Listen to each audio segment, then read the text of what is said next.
শাপলার আলামদীতে ভয়াবহ অগ্নিকাণ্ড, মুদি দোকান পুড়ে ছাই, প্রায় 12 থেকে 14 লক্ষ টাকার ক্ষয়ক্ষতি বলে জানিয়েছেন দোকান মালিক। গত বৃহস্পতিবার গভীর রাতে দোকান ঘরটিতে আগুন লেগে যায়। আগুন লাগার কারণ ও ক্ষয়ক্ষতির পরিমাণ সম্পর্কে বলছিলেন দোকান মালিক পরেশ সমদ্দার। আমি রাত 3টে নাগাদ একটা আওয়াজ পাই যে দোকানের দিকে, আওয়াজটা টের পাইয়া 3টায় আমি উঠি।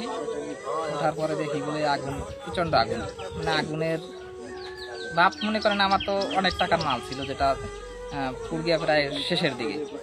দেখে তো আমার মানে মাথা পর্যন্ত যে নিজের একটা ক্ষতি হলে কিরকম পরিবেশ দাঁড়ায় সেখানে। আচ্ছা, আপনার ক্ষয়ক্ষতির পরিমাণ নিজের একটা ধারণা কেমন? আমার ধারণা যেরকম, যেটা হলো 12 থেকে 14 লাখ টাকার একটা ধারণা আমার।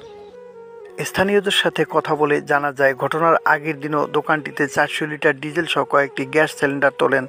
অন্যদিকে এলাকাটি দুর্গম ও যোগাযোগ ব্যবস্থা ভালো না থাকার কারণে সবসময়ের জন্য দোকানটিতে বেশি মালামাল রাখতেন দোকান মালিক, জানিয়েছেন স্থানীয়রা। তো 3টে গ্যাস সিলিন্ডার আমি এখানে তোমার পাশেই দেখছি। গ্যাস সিলিন্ডারগুলো এখনো পুরো অবস্থা আছে। আর তোমার বাড়ি হচ্ছে এই যে, তো এখান থেকে এপারে নদীর ওই যে দোকানদার তার বাড়ি ওপার আমি দেখছি। এইটুকুর ভিতরে তুমি আইসে দেখলা যে দোকান পুরো প্রায় শেষ পর্যায়ে, কিন্তু আগুনের তীব্রতা বেশি ছিল। খুব তীব্রতা, মানে গ্রামবাসী যে বালতি নিয়ে বা মোকাবেলা করবে, পানির যে একটা ব্যবস্থা করবে, বালতি দিয়ে পানি দেওয়ার মতো অবস্থা ছিল না, মানে আগুনের এত গতি, হ্যাঁ গতি ছিল বেশি আগুনের।